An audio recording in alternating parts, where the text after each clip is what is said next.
Minsang hindi ko akalain na magbabago ang lahat sa isang gabi. Hello, ako si Mara, 29 na taong gulang, taga Lipa City sa Batangas. Isa akong simpleng babae na may tahimik na buhay kasama ang aking asawa, si Inigo.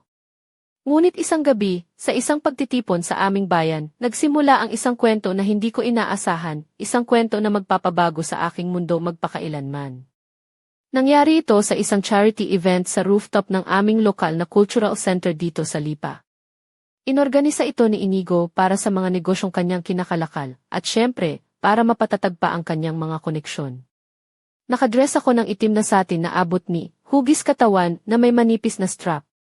Sa ilalim ng damit, suot ko ang aking paboritong asul na silk na underwear na parang nagbibigay sa akin ng kakaibang kumpiyansa.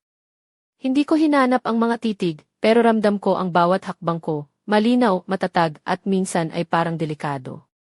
Habang abala si Inigo sa usapan ng mga kalalakihan tungkol sa lupa sa Maynila, naiwan akong nag-iisa sa tabi ng Champagne Bar. Pinagmamasdan ko ang tablecloth na parabang doon nakasulat ang aking kapalaran.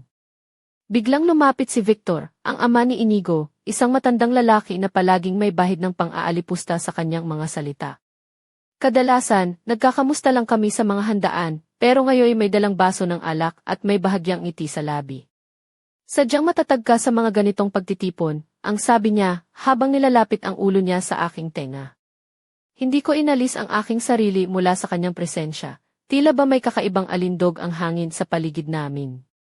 Ang aming usapan ay hindi lang basta salita, may mga sandaling puno ng kahulugan, mga titig, at mga kilos na tila ba kami lang ang nakakaintindi.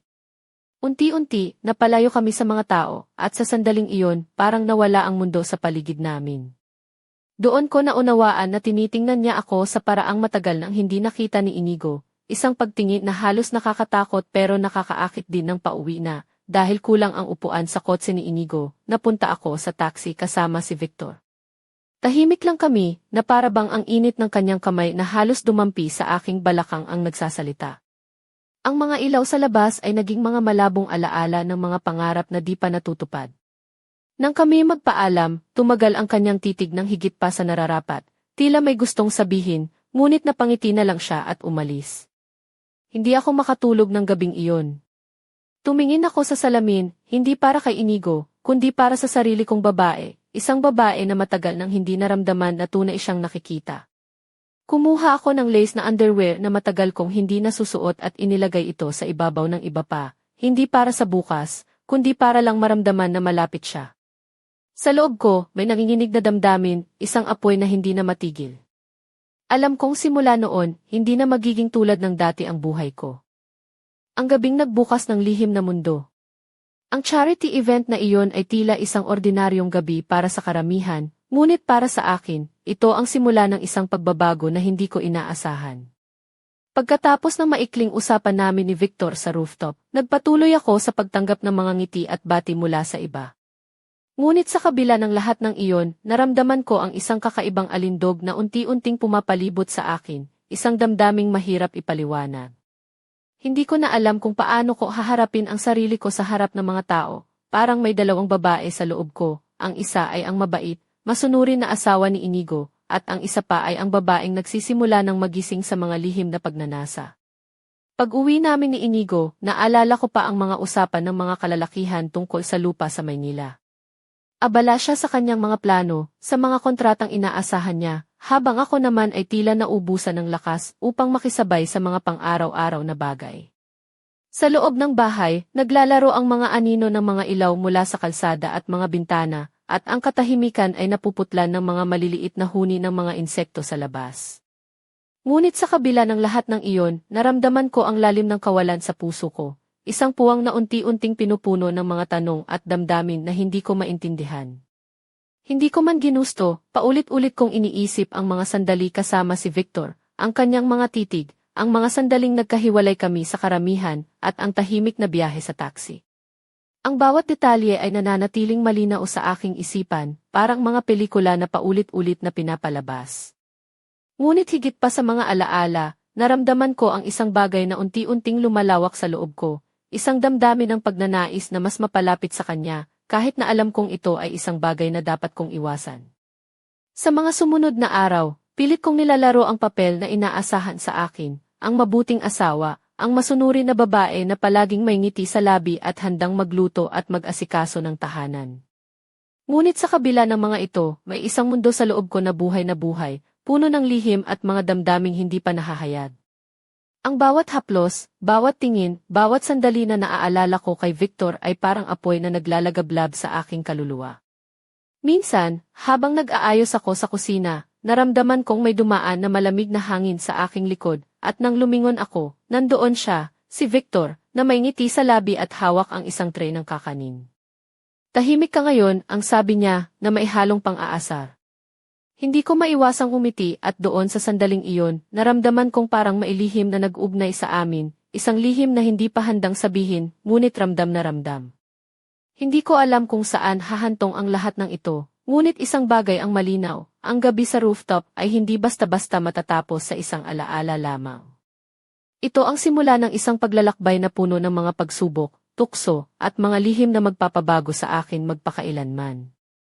Ang mga unang hakbang ng isang lihim na paglalakbay. Ang mga araw na sumunod ay naging tila isang mahinang agos ng mga pangyayari na hindi ko matukoy kung saan dadalhin.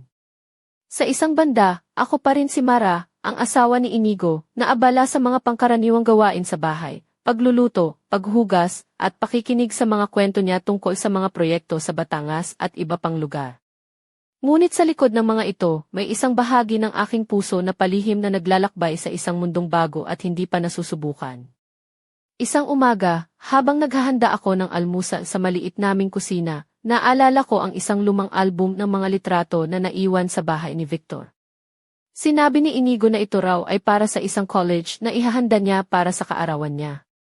Naramdaman kong may kakaiba sa album na iyon, parang nag-aanyaya ito sa akin na alamin ang mga kwento sa likod ng bawat larawan. Kaya't nagpa siya akong pumunta sa bahay ni Victor pagkatapos ng 4:00 ng hapon. Maulan ang araw na iyon, at ang mga kalsada sa Lipa ay basa-basa pa mula sa panibagong pag-ulan. Pagdating ko sa bahay ni Victor, sinalubong niya ako na maisuot na simpleng puting polo at maong na pantalon, ang buhok niya ay bahagyang magulo, at ang amoy ng kape ay umalingaw sa buong bahay. Hinintay kita, ang sabi niya habang binubuksan ang pinto. Pumasok ako sa loob, at agad na napansin ko ang init ng tahanan, ang halimuyak ng tsaa at ang amoy ng kahoy na nagmumula sa lumang mga kasangkapan. Umupo kami sa veranda at sabay-sabay naming binuksan ang album. Habang nilalapitan ang bawat pahina, nagkwentuhan kami tungkol sa mga araw na lumipas, kung paano siya lumaki, ang mga alaala kasama si Inigo noong bata pa ito, at mga simpleng sandali ng pamilya. Habang tumatagal ang aming pag-uusap, naramdaman kong unti-unting bumababa ang pagitan namin. Ang mga mata ni Victor ay puno ng kwento, at ang bawat ngiti niya ay may dalang lihim na hindi niya sinasabi. Sa isang pagkakataon, tiningnan niya ako ng mas matagal kaysa karaniwan, at hinawakan ang aking kamay nang hindi ko inaasahan. Hindi niya ako hinalik, ni hindi niya sinabi ang isang salita, pero sapat na iyon upang masunog ang aking katawan sa init ng damdamin. Nang umalis ako sa bahay ni Victor, ang gabi ay tila mas malamig, ngunit sa puso ko ay may apoy na hindi mapapatay. Alam kong ang mga sandaling iyon ay hindi na mawawala at nagsimula na ang isang paglalakbay na puno ng panganib at tukso.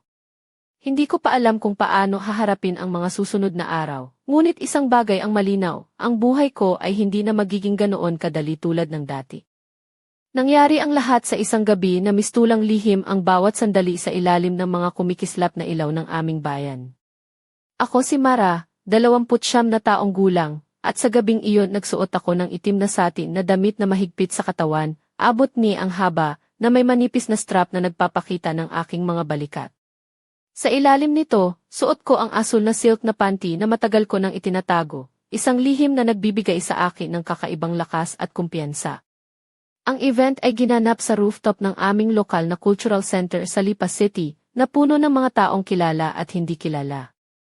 Abala si Inigo, ang aking asawa, sa mga usapan tungkol sa kanilang negosyo sa Maynila, habang ako ay nag-iisa sa tabi ng Champag Bar, tahimik na pinagmamasdan ang mga tao. Doon, biglang lumapit si Victor, ang ama ni Inigo, na may kakaibang aura, konti ang ngiti sa kanyang labi, at ang kanyang mga mata ay tila may mga lihim na hindi niya sinasabi. Matatag ka sa mga ganitong pagtitipon, ang sabi niya habang nilalapit ang ulo niya sa aking tenga. Hindi ko inalis ang sarili ko mula sa kanyang presensya. Ang aming usapan ay puno ng mga titig at mga sandaling tila ba kami lang ang nakakaintindi.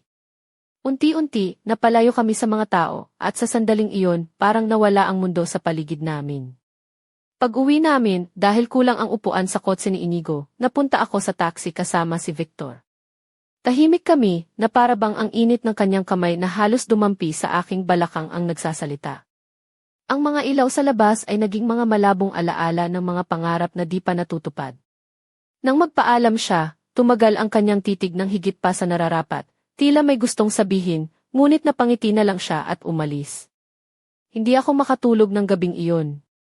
Tumingin ako sa salamin, hindi para kay Inigo, kundi para sa sarili kong babae, isang babae na matagal nang hindi naramdaman na tunay siyang nakikita.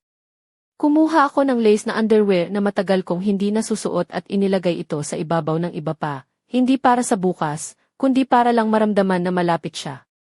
Sa loob ko, may nanginginig na damdamin, isang apoy na hindi na matigil. Alam kong simula noon, hindi na magiging tulad ng dati ang buhay ko. Pasensya na, pero hindi ako makakatulong doon. Pasensya na, pero hindi ko magagawa ang hiling mo. Pasensya na, pero hindi ko magagawa ang hiling mo. Pasensya na, pero hindi ko magagawa ang hiling mo. Pasensya na, pero hindi ko magagawa ang hiling mo. Pasensya na, pero hindi ko magagawa ang hiling mo.